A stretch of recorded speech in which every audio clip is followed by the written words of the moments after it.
when I coach people on how to start, being a landlord or doing short-term rentals, I ask them, what type of person are you targeting? Like, everybody wants to jump into getting on Google and calling the apartment complexes and asking if they accept corporate leases. And it's like, that's not the first step. The first step is identifying what type of person specifically am I targeting? So, and that type of person, like whether you do long-term or short-term rentals, is going to depend greatly on the type of person that you're looking for. Hello, beautiful people, and welcome back to another episode of the Honest Plan podcast. I am your host, Tiana Hicks, founder of the Honest Plan and financial money coach, financial educator. I don't know why I'm saying financial money coach. Listen, my brain is fried today, but I am excited because I am joined with Maya of the Liberated Landlord, who is here to teach us all about real estate investing, short-term real estate investing, different ways to make money. You guys know I love to talk about how you can make and keep more money. So I am going to continue to bring on guests that can teach you the same thing. I do not know it all, but I know that there's a million different ways that you can make money. So without further ado, Maya, welcome to the podcast. Thank you so much for joining us. Yes, ma'am. Hi, Tiana. Hello, everyone. First of all, thank you for having me. I'm really excited to be here. Look, me and Tiana, we go way back. Like, when I say way back, like 6 months. But no, right, it feels like longer. No, I'm really excited to be here. I'm excited to share everything that I know and just, we're gonna see what happens. Yes, absolutely. So go ahead and introduce yourself to the audience. Tell us what you do. I guess you can just kind of tell us about your path to real estate investing and what led you to creating the Liberated Landlord. Yes, ma'am. So the thing that I'm going to start with this, the thing that I really love about real estate is that it's very versatile. So I'll be talking about specific things today, but just know, whoever's listening, that you can make your real estate journey what you need it to be in your specific situation. So I'm gonna actually start I'm going to start a little bit further back. I don't even know if I've told you this, Tiana, but I have a higher education background. My master's degree is in student affairs administration. So I used to work at a university. If you've heard of an RA or resident advisor, I supervised those. Okay. And so it was really fun. I really liked it. It was great. I lived on campus, not I didn't have to live with students, but it was more so a staff apartment. And so that I bring that up because that gave me the opportunity to save money. So I was saving my money, definitely spending a little bit more than it has been, because I was like, oh, I ain't got no rent. Okay. But I was saving my money, and I always envisioned being a landlord in the long term on the side. My goal was never to be a full-time entrepreneur or a landlord. And Tiana, we talked about this. I do not have a natural entrepreneurial spirit. I will let you know, that's not me. I love my 9 to 5 and my paycheck that's coming. I know. So yeah, I did that for maybe 4 or 5 years. And then, I started in real estate by buying my first home. So I lived on campus, but I purchased a home while I lived on campus. And it was actually a home that was a single family, but I converted it into a duplex. So I kind of started doing that thing. And I was like, oh my God, I can't believe this is happening. A lot of imposter syndrome, a lot of what am I doing? And, I just started renting it out. So that's kind of how I started. So people who are I don't know how to get started, that's a good option, is just buying your first home and, making it work for you. So fast forward a little bit, I left that job in September of 2020. And then I bought my house in April of 2020. So so that's kind of the timeline, right? Okay, we're in 2022. This is April of 2022. Actually, I bought my house exactly 2 years ago in 4 days. It's April 30th. Okay. So that's exciting. But yeah, so I left that job. I started working at a tech company. I was like, I'm done with higher ed. I'm tired of these folks. and I'm going to work for a tech company. I worked for a company called Avail. It's a landlord software, basically. So like if you are a landlord, you you can use this platform to manage your property. So you can list your property, do, leases, payments, maintenance, applications, background checks, all of that. It's a really great platform. And I actually used the platform myself before I even had the job. Like I was on Instagram, I'm like, they hiring. And that was one of those days, those days where it's like, oh, I'm tired of my job. Say one more thing and I will literally turn in my 2 weeks today. Yeah, I'm very familiar with those days. Yeah. Yes, like the 2 weeks notice is in the drafts. Okay, it's in the drafts folder at this point. So it was one of those days. I was like, Avail, well, I like using their platform as a landlord, so let me just see what they think about. Make long story short, ended up getting a job working for them. They were actually acquired by realtor.com. So I shifted into working for Avail, but technically realtor.com and marketing. So it was really cool. And then from there, listen, I believe in divine timing and like things aligning and things happening. People say everything happens for a reason, but I really do believe that. Yeah. So people started telling me, like, my other entrepreneur friends, they'd be like, oh girl, you gonna quit your job by the summer. I'm like, girl, because by this time, this was in 2021 now. So I loved it, I love working for them. It was great. But then I just started getting like, all right, like this is not what I really want to be doing. And this was maybe like July of, when did we meet? Because I think this was like July of 2021 at this point. I believe October? Did we meet in October? No, September? It was before that. It was before that because remember, I put my 2 weeks notice in November, but we had planned differently. I feel like it was a few months before. Yeah. It might have been August, whatever. So I'm starting to get antsy about this job working for realtor.com, and they were great, but it just wasn't for me. So it wasn't like the company was trash. The company's actually really great. Yeah. But I was just like, this ain't working for me no more. And I started really thinking about logistics. Like, okay, Maya, you make X amount per month right now. Your rental at this job, your rentals make X amount. Mm-hmm. Okay. You could get 1 or 2 more units to make what you're making at your job. So I really started thinking about it that way. And I was like, what? So that whole process. And the reason why I'm explaining it, I'm sorry, I'm being long-winded, but the reason why I'm explaining it this way is because it's a process. Like we always see on social media and just everywhere where people are quitting their jobs and, oh, I quit my job, and it's glamorized. And there's nothing wrong with working a 9-to-5. If you love your 9-to-5, work it. Yeah. Work it. Like there's nothing wrong with that. Everybody does not need to be an entrepreneur. So, but I started just thinking about it that way. And I'm like, I'm putting 40 hours in, yielding this amount of money. And I could be like, not way less working this much. And I've always wanted to be a realtor, right? So I'm like, okay, well, my rentals could support my finances in terms of like my bills. Yeah. And then that way I don't have to be pressured as a realtor to make sales because I have a backup. You know what I'm saying? Mm-hmm. So we'll talk about, I'm sure, multiple streams. So yeah, so it was really like a huge mindset just journey because I had a lot of imposter syndrome. I'm thinking, oh my gosh, I have a mortgage. I have, rent for my rental arbitrage units. What happens if my tenants stop paying rent? What happened? So I started going through that and it was really hard.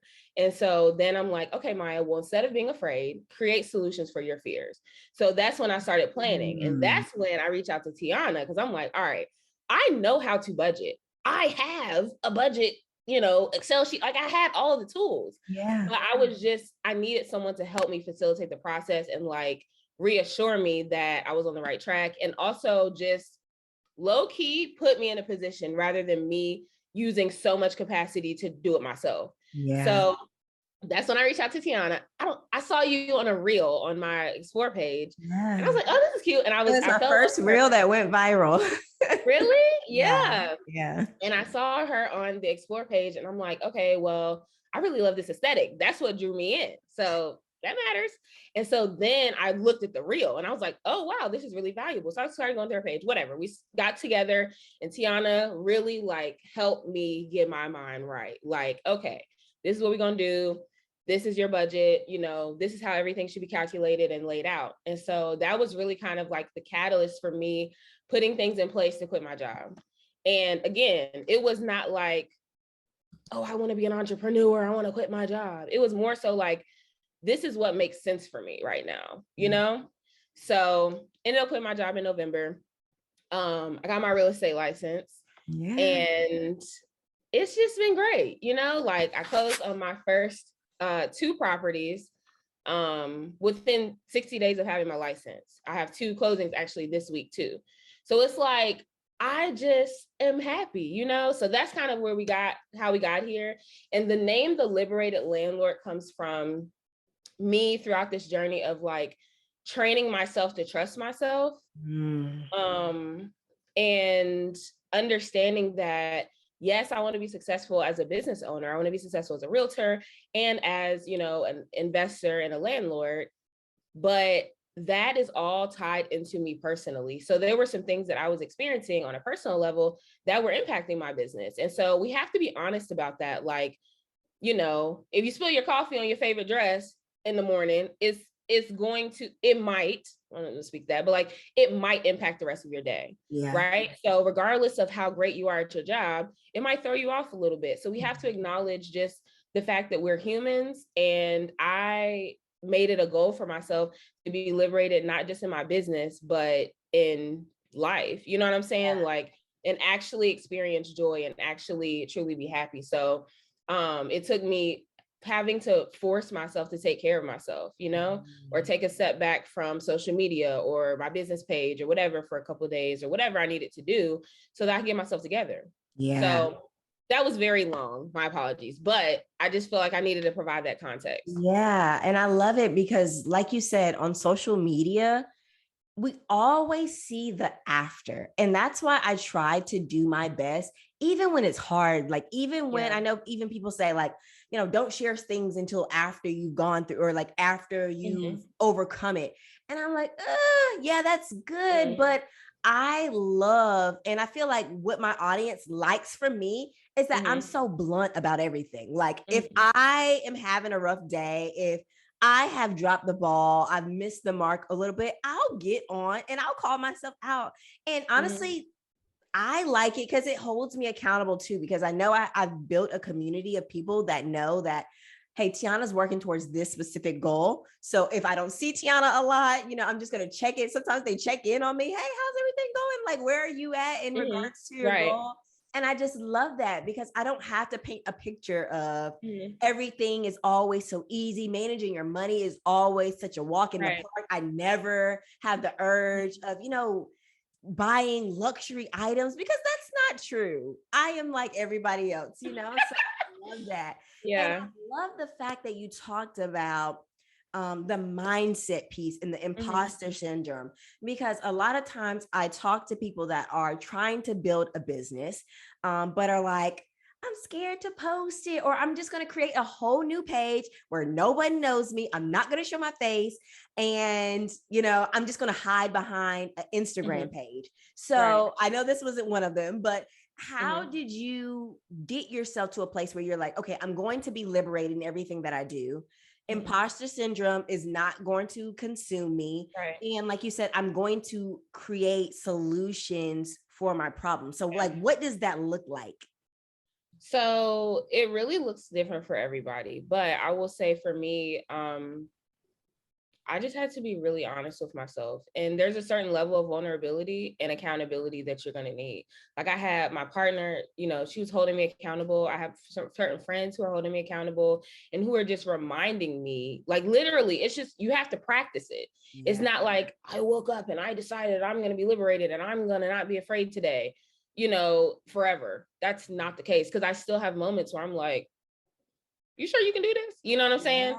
So it really takes practice. And so I would say my advice is do it a little bit at a time. Identify what you're afraid of, and you don't have to air it out to everybody originally. Like people who are afraid to get on live or on Instagram or, you know, show their face on reels and things like that. I'm like, maybe everybody's starting point is going to be at a different level. So maybe a starting point for you is maybe you do create that brand new page, or you create a fake page where you practice being on live with no one there, or you practice, the real, so you can start seeing yourself, what you look like on camera, right? Yeah, like the mindset piece for me was just a matter of me practicing the things that I wanted to get better at. So I would force myself to not speak certain things, because there's a lot of power in the things that we say. They become our thoughts.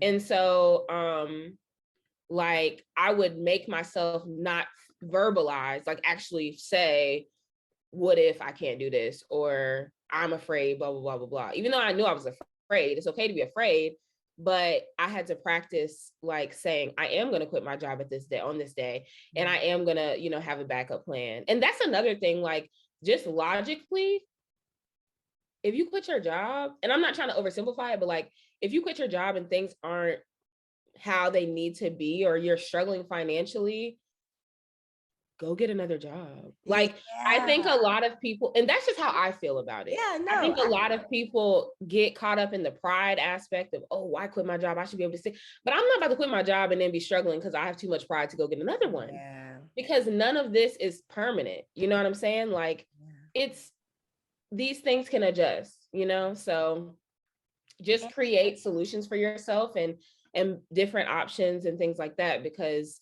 that's going to help you feel more comfortable. But yeah, the mindset piece is really, really important. Yeah, it's literally more important, I feel like, than the other aspects. Yeah. But that's just how, I feel about it.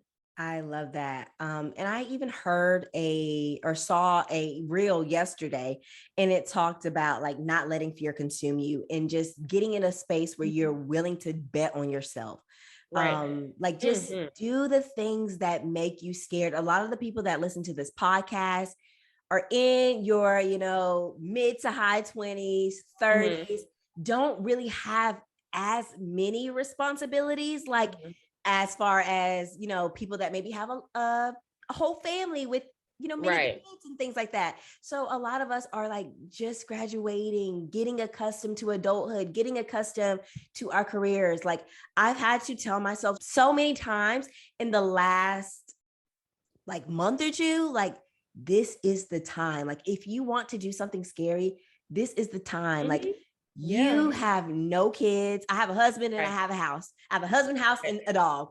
Yeah. We will still survive. Like this is the time to do the things that I want to do that are scary, because I don't want time to go by and I'm like, I wonder how it would have played out if I would have just bet on myself at 26 and not 46, and there's no problem with betting on yourself at 46, but it could look completely different for you. So I love that. But we can get back into the real estate questions. I know they're like, Tiana, listen, real estate. Right. So I have a question for you. So I know you talked about like, I think you said short-term rental arbitrage. I don't know the exact term, but what is the difference between like a short-term rental and a long-term rental? Why does someone like go towards one rather than the other? Does that make sense? Yeah. Okay. So again, everyone is different. So what works for me might not work for you, and vice versa. That's why I'll start by saying, if you know that you have a really demanding job and you don't have time to answer a tenant's question at 3:00 p.m. When I coach people on how to start, being a landlord or doing short-term rentals, I ask them, what type of person are you targeting? Like everybody wants to jump into getting on Google and calling the apartment complexes and asking if they accept corporate leases. And it's like, that's not the first step. The first step is identifying what type of person specifically am I targeting?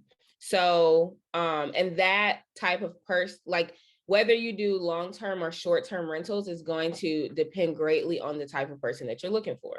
Well, let me just explain the difference. Short-term rental is typically between 1 day and 6 months stay. When you do 6 to 12 months to 24-month leases, things like that, that's more long-term, right?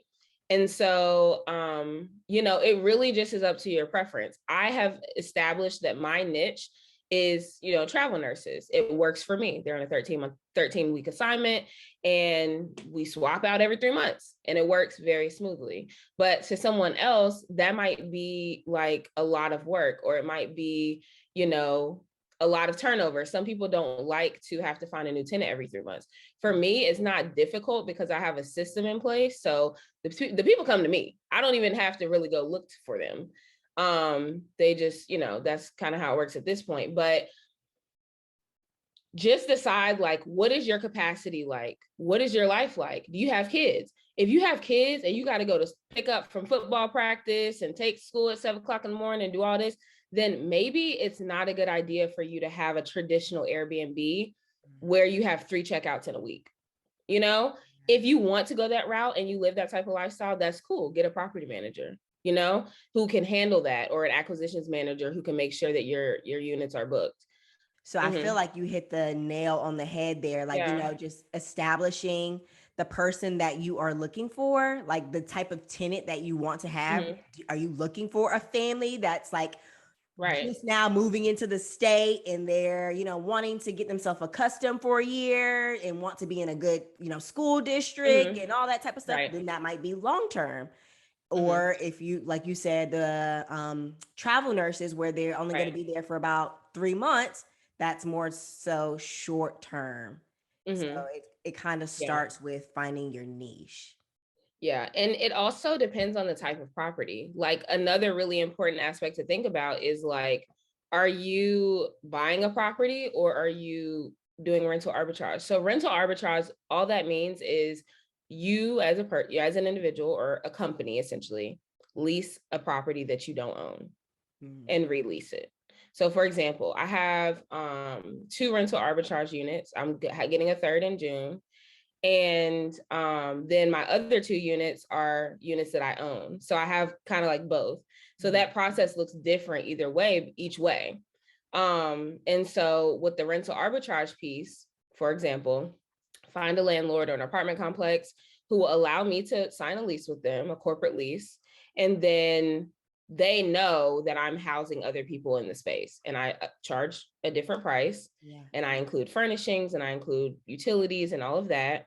And then that's kind of the system, right? So it just depends on what you want to do. And I would, you can do research or just like ask people who have done it, just to kind of see like what the pros and cons are. But it really, I would say the first thing to evaluate is your audience and what type of capacity you have.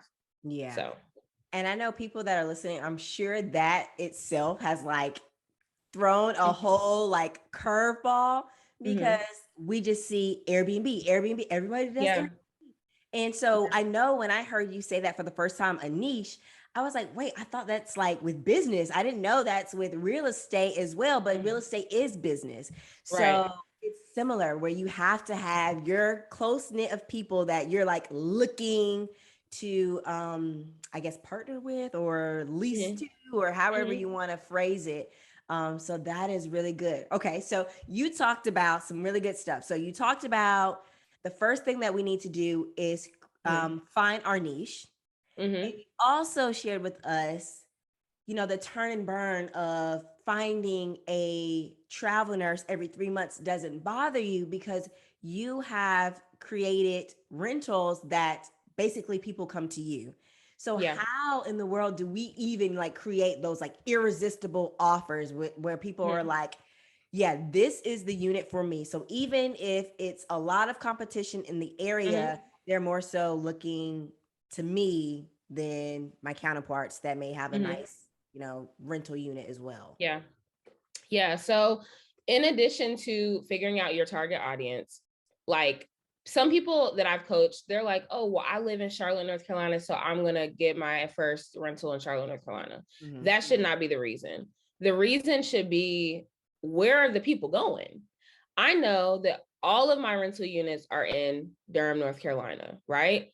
Some of y'all probably even heard of Durham, North Carolina. For real, it's close to Raleigh. Raleigh's the capital. But the thing is, I I know that Duke University has a huge network, right? So they got the undergrad students, they have graduate school, they have a medical school, they have the hospital, they have the oncology center. Like, it's a huge network. And there are a ton of travel nurses who are traveling to Duke, traveling to Durham to work there, right? So the way that I figure out, like, okay, what is my niche going to be? I don't do traditional Airbnb in Durham because Durham is not a vacation spot. Like, people are not generally, you go to Durham for a specific reason. So that's where I'm thinking, what is the reason? And for me, I've chosen one reason rather than trying to appeal to everyone. I appeal to a specific type of person. And like, people are not saying, oh yeah, like, we got our summer plans, I just booked my flight to Durham. Like, that's like Miami or something. It doesn't happen. Yeah, it's not, unless you're going to graduation. Like, there's a lot of concert. Yeah, Dreamville is in Raleigh, but that's once a year, right? So I'm not, that's not my target audience. Yes. So the reason why I brought that up is because when you choose your target audience, you have to study them. Like, you got to know what they like. Think about your partner and Valentine's Day is coming up. You're thinking about, oh my God, like, what is this person really like? What are they going to be happy with? Like, if they don't like chocolate, don't get them a box of chocolates just because it's Valentine's Day. Like, don't do that, right? So the reason why I say that is because I studied travel nurses, and I'm like, okay, I know that travel nurses are here for a short period of time, right? They're in and out. A lot of the times when they receive travel assignments, it's at very short notice. I have travel nurses who are like, today's April 26th. They be like, I just accepted an offer on the 25th and my start date is May 1st.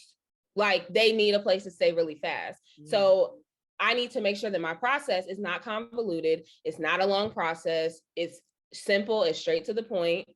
And that's what's going to work for them. When it comes to the actual unit, think about things like, a lot of travel nurses, they work nights. So that means they're sleeping during the day. So it's very important that I find places that are in quiet environments, or at least have soundproofing, right? So, or even like, what do you call it? The blackout curtains. Yeah. Like, that's something to think about. Like, you want them to have a good experience and you want them to feel comfortable. They work the 12-hour shift. They're getting off in the morning around 7:00. What are they going to need?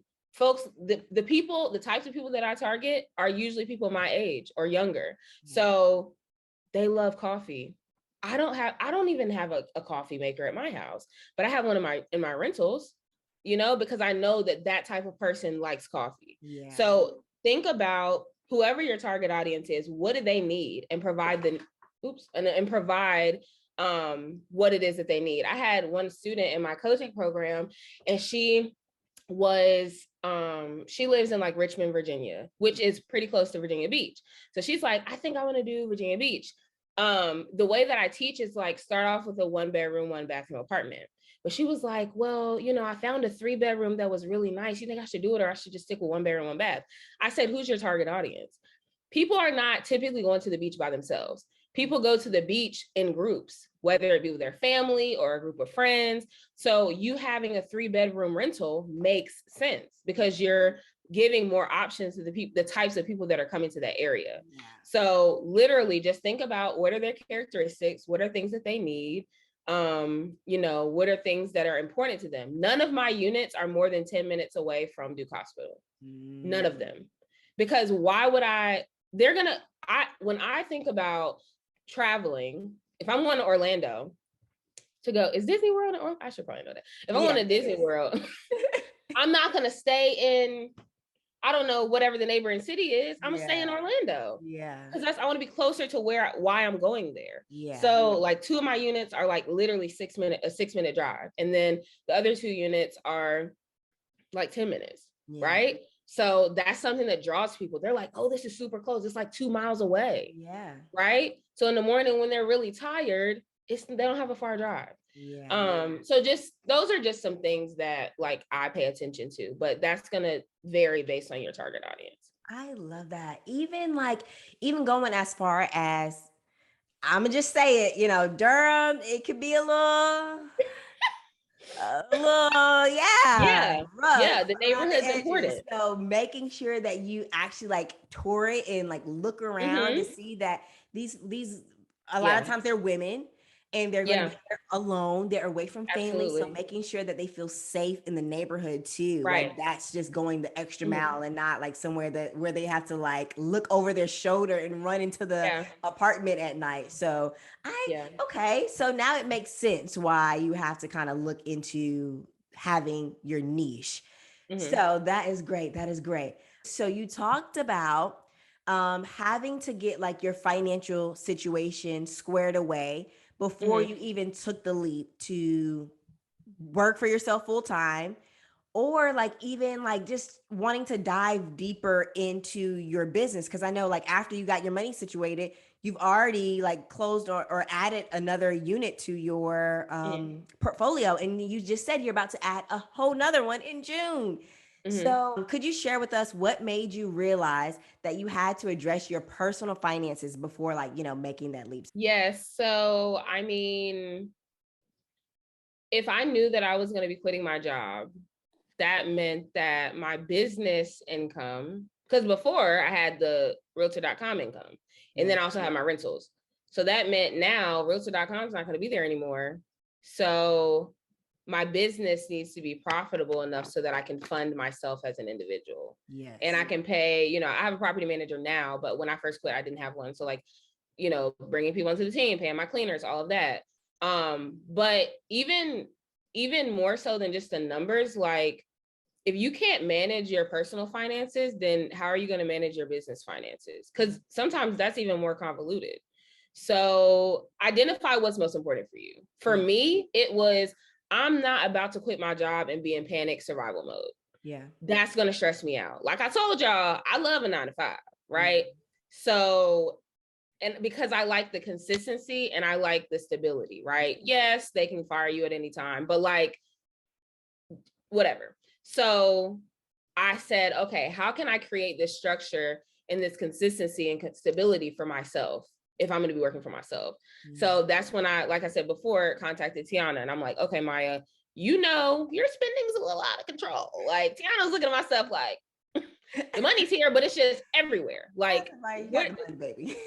how, where, she's like, okay, well, how much are you budgeting for groceries? And I'm just like, I don't even know. Yeah.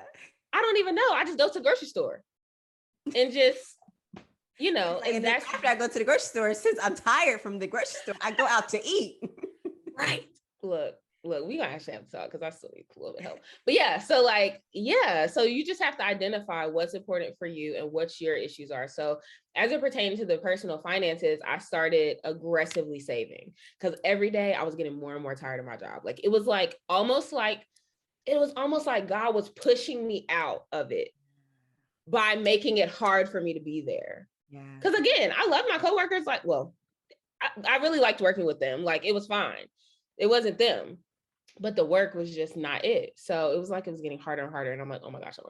So yeah, I just started aggressively saving, being more disciplined with my finances, actually using the tools that Tiana gave me to keep things organized, and so that was the starting point. And once I did that, it made it easier for me to like realize or figure out where my business was going. Yeah.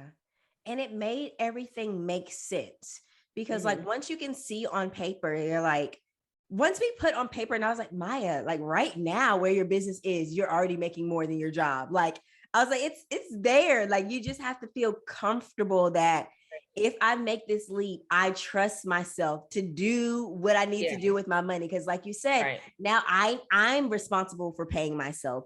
I'm responsible for paying other people.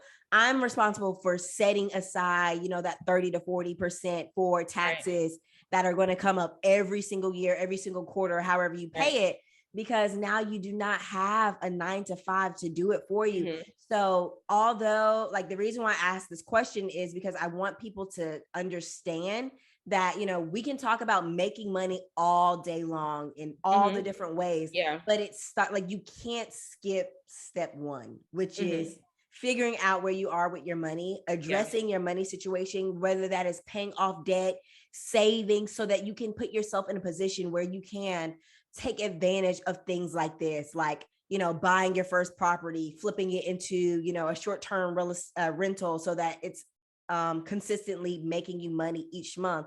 But it starts with budgeting. Like, we can't skip over that.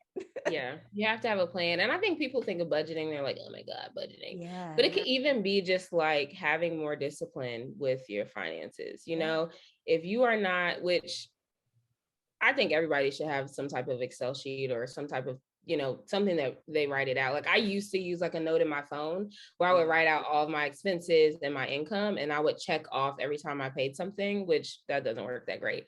But even if you don't have an Excel sheet or something like that, you can, there are other tools that you can put in place. There's a bunch of apps that you can go on your phone and enter, your expenses and things like that, so that you can just see it. Because it's very easy to lose track of, it's like you have a weekend with your friends and you on Monday, you like, oh, like, wait a minute, I didn't realize this was what was happening, So, yeah. No, I understand. I have had many of those weekends. So I'm like, now I'm like traumatized. So now I'm like, before I even go out, I put exactly how much I am willing to spend on my debit card. And so once that's it. Like, I guess I'm just going to be embarrassed because it's going to bounce. Yeah. Well, not bounce because those are checks. It's like decline. Yeah. Decline. Right. So you got to stick to that. Yeah, absolutely. So speaking of finances, I know one thing that you talk about a lot, in which it goes a long way with short-term rentals, is business credit. So what are some ways that we can start to establish business credit, like as newbies? Like, these are a lot of my people, they're just now thinking about starting a business. So we need like the ABCs, like, elementary. Yes. So the first thing is there are different types of business credit. So like there's what you call PG and non-PG. PG stands for personal guarantor. So like it's like you being a co-sign, you as Tiana being a co-signer for the Honest Plan LLC. That's what that's like. Some business credit doesn't require you to do that personally. Some business credit does. So before you can even get to that point and apply, you have to have your business set up and structured properly. So like my partner really, really helped me with, establishing my business credit, establishing my business, structuring it and everything like that. And, it's like, we can't keep trying to do stuff through Cash App. We can't keep trying to do stuff under the table. Like that works, but it will only take you but so far. Yeah. So really like get connected with someone who knows the ins and outs of, the structuring piece. And when I say structuring, I mean creating an LLC or whatever type of business entity you choose, doing research on, based on the business that you have, do you need a business license? Do you need a certification? Do you need a permit? Some people that have, food truck, whatever it is. Yeah. And within that LLC, you shouldn't be putting a Gmail. You should have a business email. You can purchase a domain. You can use GoDaddy or I use Google domains. So my email is info@compasspg.co. Yeah. That is a part of that business structuring. It's not my personal email. For example, if it was Maya Chapman 2020 at Gmail, that should not be, so those are the things that you think of. Same thing with the phone number. You need a business phone number. Doesn't mean that you have to go out and buy another phone, but there are ways that you can, have phone numbers that you can use that are legitimate, of course, as a business phone number, maybe adding an additional line or even using Google Voice if you want to. Yeah. So yeah, we have like the business phone number, the business email, the business address. Your home address should not be your business address in your LLC documentation. Like literally think about it. It's a business, right? If Food Lion, which is a grocery store, I don't know where y'all from, Food Lion had on their website somebody's personal information, you'd be like, for the contact us, like the manager's personal cell phone number, you'd be like, huh? Yeah. Food Lion don't have their own phone, which that's a huge corporation. That's a dramatic example. But like, you'd be like, they don't have their own phone number, or I can't Google them, right? Like there's a Google My Business, like set yourself up on that. So that way, when people type in the Honest Plan on Google, there's a website, or there's, you know, some type of Google review option. Yeah. You know, those are things to think about. So I would say that that's like the easiest, that should be the very, very first step. Yeah. In establishing business credit, because when you apply, you're going to apply as your business. You're not applying as Tiana or as Maya. It's as your business. And so then I would say the next thing is, for the business credit that is PG, so they use your personal credit as essentially a cosigner to say, okay, well, if the Honest Plan LLC doesn't pay, you know, for this credit card, or doesn't pay their minimum payment and it goes into default, then we're going to, you know, Tiana is going to be responsible, right? Yeah. And that's fine as long as you just pay it. You know what I'm saying? But basically in that case, like, it's very important for your personal credit to be good. So like, at the very least, at this point, if you're like, I want to get business credit, but I don't know where to start, legitimize your business, go ahead and start the LLC. Even if you don't know specifically like what you're going to be doing yet, start it, because the age of your business matters when it comes to building business credit. Mm-hmm. So, and you know, you can always go back and change the address or change whatever. But go ahead and start it, get it established, so that way it can start seasoning, is what, you know, people call it, or aging. And then also work on your personal credit. So if you know that you have, you know, and I'm not really talking about debt, because, well, debt can help, you know, increase your score if you pay it off, but that's something that's more in our control, right? I'm talking about like collections. I'm talking about late payments. Like, try to avoid those as best as you can. I always tell people, like, do not pay something late. And I know it's easier said than done, but if you feel like you got a credit card bill due and you're like, I don't know, it's due on the 30th and I don't get paid till the 2nd, call them. Call them. Call. Thank you.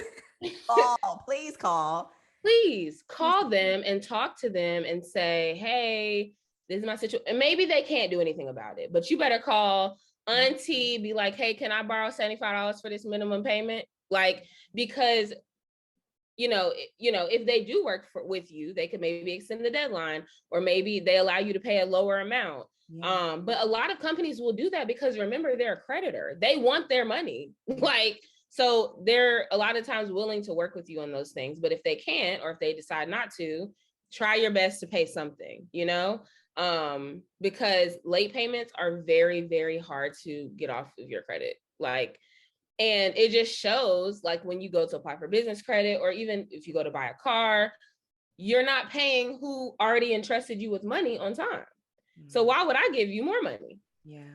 That's how it looks, right? Like, we don't need to overcomplicate this. So those are kind of like the main, or like the core things. But yeah, like, just try your best to keep your personal credit in good standing. For those of y'all who are younger, y'all got a fresh start, please, if you have great credit, please keep it that way.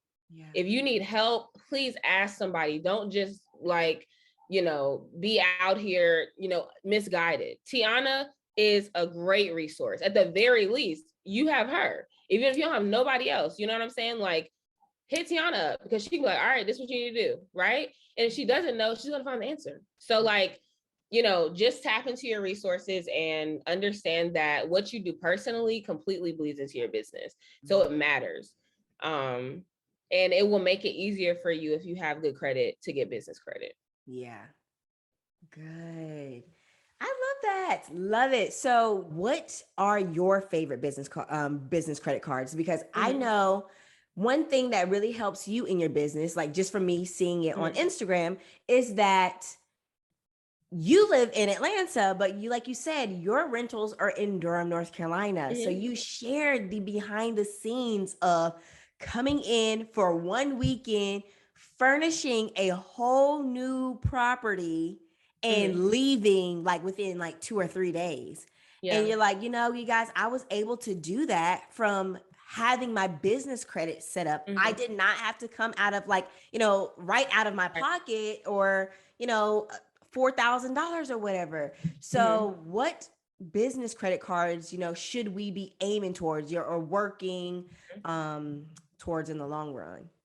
Yes. So I will start by saying on Instagram or wherever, you see a lot of people flashing Amex Platinums and American Express Platinum, American Express Gold, and all that. That's great.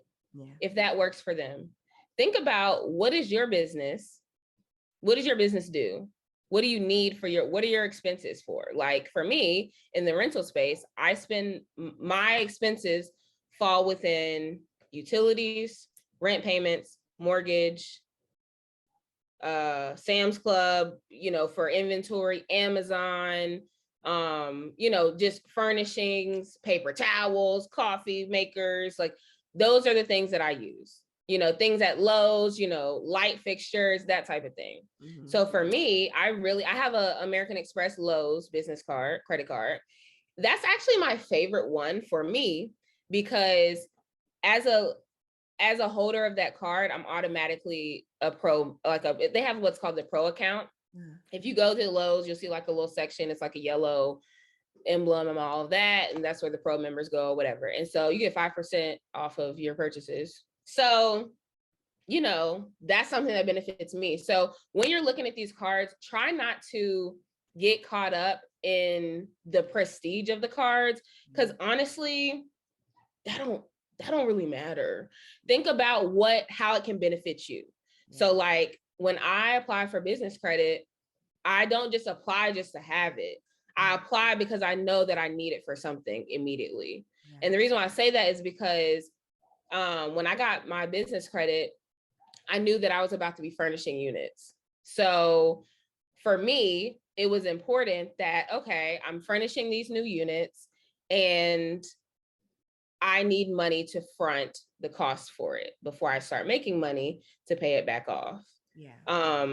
And so I was looking for cards that had, how you hear like the 0% APR for 12 months, yes, or whatever. Yes. I was applying for cards with that. That means I don't have to pay interest on anything for 12 months. I can just spend what I need to spend and pay it off interest free.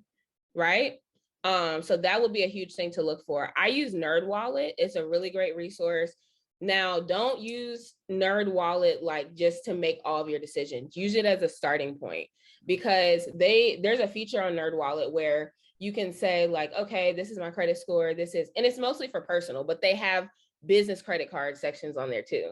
So it'll literally give you all the specs for that specific card. It'll say this is like the APR range. These are the welcome bonuses they have. Like if you spend $3,000 within the first 6 months, you get whatever, $200 or whatever. So those are the things to look at. So I have my personal faves, but everybody's going to be different. But I would say if you don't know where to start by those cards that have those deals, like 0% APR for 12 months or 18 months or whatever. And like I said, don't get caught up in like the prestige of the cards, because those prestigious cards also have annual fees that can be expensive. Yeah. So tap into your credit unions. Navy Federal is amazing. Like I have a business credit card and personal credit card with Navy Federal, and my interest rate is like, my APR is like 9%. That ain't nothing for a credit card. Credit cards be 25, 26%. Yeah, no, they are.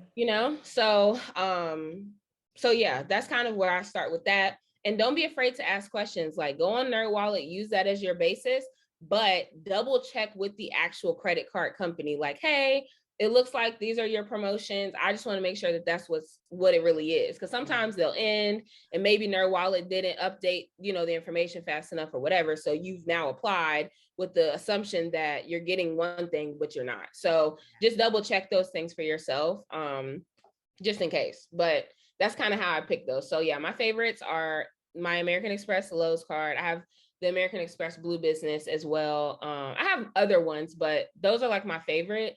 And then Navy Federal is also great too. So the reason why I really like Amex is because they're very much relationship based. So like I didn't just jump straight into getting a business credit card with Amex. I did it personally first, got the personal card, made sure I was in good standing. I have a balance, but I'm paying it on time. I'm paying it off.